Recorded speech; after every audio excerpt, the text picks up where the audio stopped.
रामपुर एक ऐसा गांव जहां की हवाओं में सुकून घुला था। यहाँ सुबह चिड़ियों की चहचहाहट से होती थी और रात का सन्नाटा भी एक प्यारा सा एहसास देता था।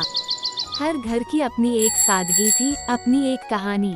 इसी गांव के एक छोर पर नंदिनी का छोटा सा घर था।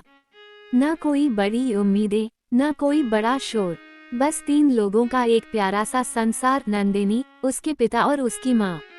सब कुछ इतना नॉर्मल था जैसे किसी शांत नदी का बहता हुआ पानी। दोपहर की चिलचिलाती धूप है, लेकिन घर के आंगन में नीम की छांव ने ठंडक फैला रखी है। पिताजी खेतों से अपना हल और सब्जियों की टोकरी लेकर घर पहुंचते हैं। उनके माथे पर पसीने की बूंदें हैं, लेकिन घर की दहलीज पार करते ही उनकी थकान मिट जाती है। नंदिनी अपनी माँ के पास बैठी है। कोई डायरी नहीं, कोई रेसिपी नहीं, वो बस अपनी माँ के साथ चूल्हे के पास बैठी बातें कर रही है। माँ बड़े प्यार से उसे घर की छोटी छोटी बातें सिखा रही है। पिताजी, आज खेत में काम जरा ज्यादा था, पर तुम्हारी ये हंसी देखकर लगता है कि दुनिया की सारी थकान यहीं खत्म हो गई। नंदिनी, पिताजी आप बस आराम कीजिए, हम सब संभाल लेंगे। सब कुछ कितना सही चल रहा था ना। एक दिन नंदिनी और उसकी सहेली रिया पास वाले गांव में अपनी दूसरी सहेली से मिलने गईं। सहेली के घर पहुंचते ही तीनों सहेलियां हॉल में आराम से बैठ गईं। चारों तरफ एक अपनापन था, हल्की फुल्की बातें चल रही थीं और पुरानी यादें ताज़ा हो रही थीं। हॉल में बैठकर हंसते हंसते कब वक्त बीत गया पता ही नहीं चला। तभी सहेली का भाई, जो शहर से आया था, अंदर आता है। उसके हाथ में शहर के किसी मशहूर रेस्टोरेंट का पैकेट है। वो उन्हें देखकर मुस्कुराता है और उनके पास ही आकर बैठ जाता है। वो पैकेट खोलता है, जिसमें से पनीर टिक्का रोल निकलते हैं। कमरे में तंदूरी मसालों और भुने हुए पनीर की सूंधी महक फैल जाती है। सहेली का भाई सबको रोल सर्व करते हुए, ये शहर का मशहूर पनीर टिक्का रोल है, तुम लोग भी चखो, वहाँ के स्टॉल पर तो हमेशा भीड़ लगी रहती है। नंदिनी ने जैसे ही वो पहला निवाला लिया, उसे लगा कि स्वाद की कोई नई दुनिया उसके सामने खुल गई है। वो पनीर का मखमली एहसास, मसालों का वो परफेक्ट बैलेंस और चटनी का तीखापन। नंदिनी को वो स्वाद ऐसा लगा कि उसने अपना रोल बड़े ही चाव से खत्म किया। नंदिनी स्वाद के गहरे आनंद में, सच में भाई साहब, ये तो वाकई लाजवाब है। मैंने तो आज तक ऐसा कुछ नहीं चखा था। मुझे तो विश्वास ही नहीं हो रहा कि ये घर पर भी बन सकता है क्या। सहेली का भाई हंसते हुए, ये तो वहाँ के शेफ का हुनर है, पर हाँ, मेरा एक दोस्त है जो उसी रेस्टोरेंट में काम करता है। अगर तुम कहो तो मैं उससे रेसिपी पूछकर तुम्हें बता सकता हूँ। नंदिनी उत्सुकता के साथ, प्लीज, क्या आप वाकई पूछकर बता देंगे? मुझे ये बहुत पसंद आया, मन कर रहा है कि मैं भी इसे अपने घर पर बनाकर देखूं। उस दिन वो स्वाद नंदिनी के जहन में बैठ गया। वो ढेर सारी खुशियां और स्वाद की यादें लेकर अपने घर लौटी। घर पर सब कुछ पहले जैसा ही शांत और खुशहाल था। शाम का वक्त था। नंदिनी के पिता के ताऊजी मेहमान बनकर आए थे। ताऊजी बरामदे में बैठे थे और पिताजी उनके पास बैठकर सामान्य बातें कर रहे थे। घर का माहौल एकदम शांत था, कोई जल्दबाजी या तनाव नहीं था। ताऊजी सहज भाव से, भाई, लड़की बड़ी हो गई है, अब भविष्य की भी सोचना पड़ेगा। हम लोगों ने एक अच्छा रिश्ता देखा है, आज नहीं तो कल शादी तो करनी ही है, तुम पर से भी बोझ कम हो जाएगा। पिताजी, आपकी बात सही है भाई साहब, पर अभी नंदिनी पढ़ाई कर रही है, उसके भी सपने हैं। और फिर शादी ब्याह के लिए बजट का होना भी तो जरूरी है, जो अभी हमारे पास है नहीं। शादी की बात बस एक घरेलू चर्चा की तरह आई और चली गई। न कोई लड़ाई हुई, न कोई बड़ा दबाव बना। पिताजी को बस भविष्य की चिंता थी। सब कुछ सामान्य लग रहा था, लेकिन तकदीर को कुछ और ही मंजूर था। अगले ही दिन जब पिताजी खेत से काम निपटा कर घर लौट रहे थे, शाम का वक्त था, सूरज ढल रहा था। अचानक, बिना किसी आहट के, उनके सीने में एक ऐसी टीस उठी कि वे वहीं खेत की मेड़ पर झुक गए। हाथ से हल्की रस्सी छूट गई और वो दर्द असहनीय होता गया। गांव के लोग उन्हें आनन फानन में शहर के सरकारी अस्पताल ले गए। डॉक्टरों ने बहुत मशक्कत के बाद उन्हें होश में तो लाया, लेकिन जो रिपोर्ट आई उसने सब कुछ धुंधला कर दिया। डॉक्टर ने गंभीर लहजे में कहा, इनके दिल में गंभीर समस्या है, जिसके लिए तुरंत ऑपरेशन करना होगा। अगर वक्त पर इलाज नहीं हुआ तो जान बचाना मुश्किल है और इसके लिए कम से कम 2 लाख रुपये लगेंगे। 2 लाख, एक किसान के लिए ये रकम किसी पहाड़ के बराबर थी। घर की जमा पूंजी पिताजी की खेती और छोटी मोटी बचत में ही खत्म हो चुकी थी। हार मानकर उन्हें वैसे ही घर ले आना पड़ा, जहां वे अब खाट पर पड़े पड़े बस अपनी सांसों से संघर्ष कर रहे थे। घर में सन्नाटा है, बाहर आसमान पर काले बादलों का डेरा है। देखते ही देखते बिजली कड़की और मूसलाधार बारिश शुरू हो गई। घर की कच्ची छत से पानी टपकने लगा। माँ कोने में बैठकर बस आंसू बहा रही थी, क्योंकि घर चलाने वाला कोई नहीं बचा था और पैसे खत्म हो चुके थे। तभी भीगते हुए रिया घर आती है। उसका चेहरा उतरा हुआ है। उसके हाथ में एक कागज का टुकड़ा है, वही पनीर टिक्का रोल की रेसिपी जो उनकी उस सहेली के भाई ने लिख कर दी थी। रिया धीरे से, नंदिनी, ये वो पर्चा है जो उसने तुम्हारे लिए भिजवाया है। मुझे पता है अभी घर के हालात क्या हैं, पर शायद ये किसी काम आ जाए। रिया चली गई, लेकिन नंदिनी उस पर्चे को लिए खिड़की के पास खड़ी रही। बाहर बारिश की बूंदें गिर रही थीं और अंदर उसकी आंखों में एक नई आग जल रही थी। पिता की कराहने की आवाज उसे झकझोर रही थी। उस रात अंधेरे कमरे में बैठे बैठे नंदिनी ने खुद से एक वादा किया। उसने मन में ठान लिया कि अब वो किसी के सामने हाथ नहीं फैलाएगी। चाहे कितनी भी मुश्किलें आएं, वो खुद अपने पैरों पर खड़ी होगी। उसने उसी वक्त तय कर लिया कि वो अपने गांव के चौराहे पर वही पनीर टिक्का रोल का ठेला लगाएगी। उसे पता था कि रास्ता कांटों भरा है, लेकिन पिता की जान बचाने के लिए ये आखिरी रास्ता था। उस रात की बारिश ने गांव की गलियों को कीचड़ से भर दिया था, लेकिन नंदिनी के हौसलों को वो बारिश और भी साफ कर गई थी। अगली सुबह सूरज की पहली किरण के साथ नंदिनी घर से निकल पड़ी। उसके पास न पूंजी थी, न कोई बड़ा अनुभव, बस पिता को बचाने की एक तड़प और हाथ में वो रेसिपी वाला पर्चा था। नंदिनी गांव के परचून वाले दुकानदार की दुकान पर जाती है। दुकानदार उसे संदेह की नजरों से देख रहा है। नंदिनी हिम्मत जुटाकर, काका, मुझे कुछ राशन चाहिए, पनीर, मैदा, कुछ मसाले। मैं ये सामान उधार में ले रही हूँ।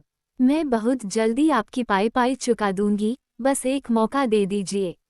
दुकानदार हिचकिचाते हुए, बेटा, तेरे घर के हालात मैं जानता हूँ, पर धंधा उधार पर कैसे चलेगा? अगर कल को काम नहीं चला तो? नंदिनी आंखों में दृढ़ता के साथ, काका, ये मेरे पिता की जान का सवाल है। मुझे बस ये सामान दे दीजिए, आप देखिए मैं कैसे बदलती हूँ। दुकानदार का दिल पसीज गया और उसने उसे सामान दे दिया। नंदिनी उस सामान को लेकर गांव के बाहर कबाड़ वाले के पास गई। उसने एक पुराना, जंग लगा हुआ ठेला खरीदा जिसे उसने पूरे दिन घिसकर साफ करके चमकाया। रात के अंधेरे में वो उस ठेले को अपने घर के पिछवाड़े ले आई और रेसिपी के हिसाब से पहली बार रोल तैयार करने की कोशिश की। नंदिनी रसोई के छोटे से चूल्हे पर रोल बना रही है। पहली बार में वो जल गया, दूसरी बार में ठीक से नहीं पका। उसकी आंखें थक चुकी हैं, पर वो हार नहीं मान रही। तीसरी कोशिश में जब उसने वो रोल बनाया तो उसकी खुशबू माँ की आंखों में आंसू ले आई। वो स्वाद बिल्कुल वैसा ही था जैसा उस दिन शहर से आए भाई ने खिलाया था। माँ भावुक होकर, बेटा, ये तो बहुत स्वादिष्ट है, पर तू ये सब अकेले कैसे करेगी? नंदिनी मुस्कुराते हुए, माँ, अगर ये मेरे पिता को बचा सकता है तो मैं अकेले क्या पूरी दुनिया से लड़ जाऊंगी। अगली सुबह रामपुर के चौराहे पर, जहाँ लोग अक्सर ताने मारने के लिए खड़े होते थे, वहाँ नंदिनी अपना वो चमकता हुआ ठेला लेकर खड़ी हो गई। उसके हाथ कांप रहे थे, गला सूख रहा था, लेकिन नजरों में एक ही सपना था, 2 लाख रुपए और पिता की सलामती। चौराहे पर नंदिनी खड़ी थी। उसके हाथ में कलछी थी, सामने तपता हुआ तवा और मन में डर। सुबह का समय था, गांव के लोग अपने कामों पर निकल रहे थे। पहली बार किसी लड़की को चौराहे पर ठेला लगाते देख लोगों की नजरें उसके ऊपर ऐसी टिकी जैसे उसने कोई अपराध कर दिया हो। कुछ गांव वाले अपने काम से जा रहे हैं, वे रुकते हैं, उसे देखते हैं और आपस में कानाफूसी शुरू कर देते हैं। पास ही में एक चाय की दुकान है जहां कुछ बुजुर्ग और युवा बैठे हैं। उनकी आवाजें नंदिनी के कानों तक साफ पहुंच रही हैं। गांव का एक शख्स हंसते हुए, देखो देखो, ये तो वही नंदिनी है न, बाप अस्पताल में पड़ा है और ये देखो यहाँ ठेला लेकर खड़ी हो गई। लड़कियों का काम ये कब से हो गया। दूसरा व्यक्ति तंज कसते हुए, अरे भाई, इसे लगता है कि ये पनीर रोल बेचकर अमीर बन जाएगी। गांव में ये सब कौन खाता है। नंदिनी ने सब सुना, उसका दिल अंदर तक छलनी हो गया। आंसू आंखों के कोनों तक आ गए, लेकिन उसने उन आंसुओं को चेहरे पर आने नहीं दिया।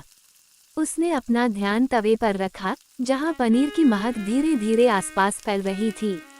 तभी गांव का एक स्कूल जाने वाला बच्चा उधर से निकला। उसे महक आई तो वह रुक गया। बच्चा, दीदी, ये क्या बना रही हो, बड़ी अच्छी खुशबू आ रही है। नंदिनी चेहरे पर मुस्कान लाते हुए, ये पनीर टिक्का रोल है बेटा, चखोगे। नंदिनी ने बड़ी तसल्ली से पहला रोल तैयार किया और उस बच्चे को दिया। बच्चा उसे खाते ही झूम उठा। वो स्वाद ऐसा था कि भीड़ में खड़े कुछ और लोग भी रुक गए। महक ने काम कर दिया था। एक राहगीर हैरान होकर, अरे, ये तो वाकई लाजवाब है, शहर के होटल जैसा स्वाद आ रहा है। देखते ही देखते जो लोग उसका मजाक उड़ा रहे थे वे भी उसकी तरफ खींचे चले आए।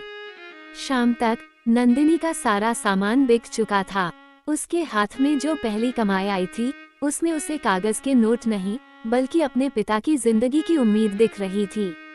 लोगों के ताने अब तारीफ में बदल रहे थे।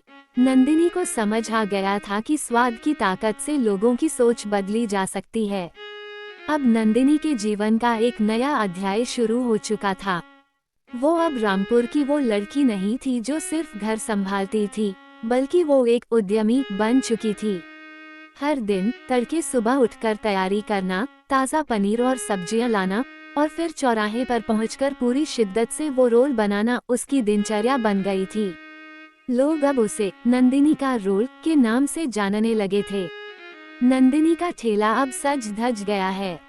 अब चौराहे पर सुबह सुबह ही लोगों की लाइन लग जाती है। स्कूल के बच्चों से लेकर गांव के दफ्तर जाने वाले बाबू तक सब उसकी दुकान पर आने लगे हैं। उसकी मेहनत रंग ला रही है।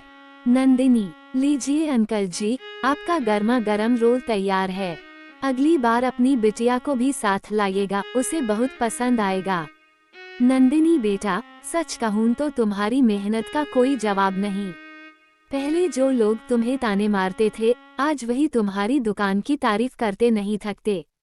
नंदिनी हर शाम घर पहुंचकर अपनी छोटी सी गुल्लक में पैसे डालती है। हर एक सिक्का, हर एक नोट उसे उसके पिता की सलामती के करीब ले जा रहा था। वो अब थकती नहीं थी क्योंकि उसकी थकान में एक मकसद था। हालांकि ये सफर इतना सीधा भी नहीं था। कभी दूध वाला समय पर नहीं आता, कभी गैस खत्म हो जाती, तो कभी मूसलाधार बारिश में ठेला भीग जाता। लेकिन नंदिनी ने हार नहीं मानी। रात का समय है। नंदिनी घर में बैठी अपनी डायरी में हिसाब लिख रही है। माँ पास बैठी है और उसके सिर पर हाथ फेर रही है। माँ, तेरी मेहनत देखकर लगता है कि भगवान भी अब हमसे खुश है बेटा। देख कितना पैसा जमा हो गया है। नंदिनी आत्मविश्वास से, माँ, ये तो अभी शुरुआत है, अभी बहुत लंबा रास्ता तय करना है। पिताजी का ऑपरेशन दूर नहीं है। नंदिनी के इस तेज विकास ने गांव के कुछ लोगों को हैरान भी किया और कुछ की जलन को भी बढ़ाया। उसकी सफलता की चर्चा अब दूसरे गांवों तक भी पहुंचने लगी थी। नंदिनी की सफलता का शोर रामपुर के बाहर भी गूंजने लगा था। लेकिन जहां एक तरफ उसकी तारीफ हो रही थी, वहीं कुछ लोगों के दिलों में जलन की आग भी जल रही थी।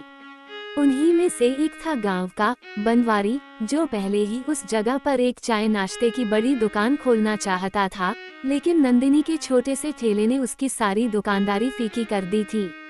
अगली सुबह नंदिनी जब अपने ठेले के पास पहुंचती है तो देखती है कि उसका ठेला वहीं खड़ा है, लेकिन उसका सारा सामान बिखरा पड़ा है। पनीर और मैदा की थैली किसी ने कीचड़ में फेंक दी है। नंदिनी की आंखें भर आती हैं। ये सिर्फ नुकसान नहीं, बल्कि उसकी मेहनत का अपमान था। ये किसने किया? मेरी मेहनत को इस तरह बर्बाद करके उन्हें क्या मिला? नंदिनी को पता था कि ये बनवारी का ही काम है, जिसने गांव के कुछ लड़कों के साथ मिलकर ये साजिश रची थी। उसने पुलिस में शिकायत नहीं की, क्योंकि उसे पता था कि वो उसके काम का समय बर्बाद करेगा। उसने बस चुपचाप सब कुछ साफ किया। उसकी आंखों में आंसू थे, पर मुंह बंद था। उस दिन उसने पहले से कहीं ज्यादा जोश के साथ दुगने रोल बनाए। दोपहर का समय है। बनवारी अपनी दुकान पर बैठा देख रहा है कि नंदिनी का ठेला फिर से सज गया है और लोग फिर से उसकी दुकान की ओर बढ़ रहे हैं। उसने सोचा था कि नंदिनी हार मान लेगी, लेकिन नंदिनी ने तो अपनी हिम्मत और बढ़ा ली थी। बनवारी अपने साथियों से गुस्से में, ये लड़की तो पत्थर की बनी है, इसे कितना भी गिराओ ये और ऊपर उठकर खड़ी हो जाती है। उस दिन नंदिनी ने सिर्फ रोल नहीं बेचे, बल्कि अपनी हार को जीत में बदल दिया। उसने अपने ठेले के ऊपर एक छोटा सा पोस्टर लगा दिया, मुश्किलें आती हैं हमें रोकने के लिए, पर मेहनत हमें और आगे बढ़ाने के लिए। उसकी इस सादगी और दृढ़ता ने गांव वालों के दिल में उसे और भी ऊपर उठा दिया। नंदिनी मुस्कुराते हुए एक ग्राहक से, काका, ये आप सबका प्यार है जो मुझे यहाँ खड़ा रखता है। आखिरकार वो दिन आ ही गया। गुल्लक के आखिरी सिक्कों को गिनते हुए नंदिनी के हाथ कांप रहे थे।